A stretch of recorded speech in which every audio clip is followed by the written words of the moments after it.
सवाल नंबर 1, वो कौन सा गेट है जिसके अंदर इंसान दाखिल नहीं हो सकता?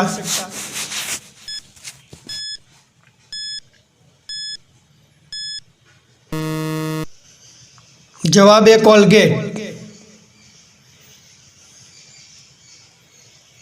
सवाल नंबर 2, वो कौन है जिसकी आंखें नहीं है मगर वो रोता है?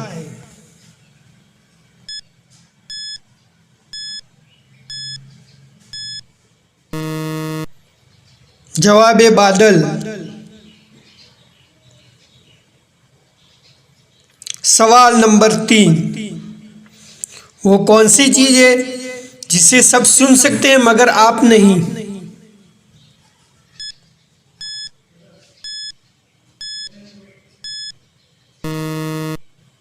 जवाब है आपके खर्राटों की आवाज।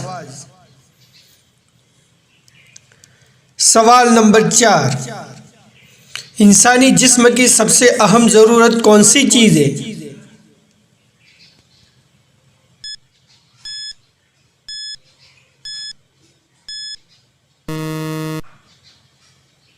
जवाब है पानी।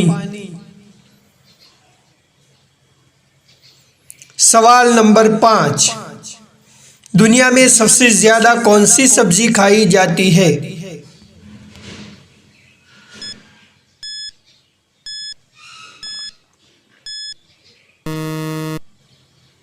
सही जवाब है आलू। सवाल नंबर 6, सबसे पहले अल्लाह को कौन देखेगा?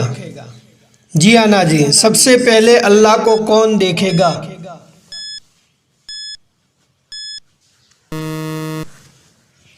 सही जवाब है जन्नती लोग अल्लाह को सबसे पहले देखेंगे।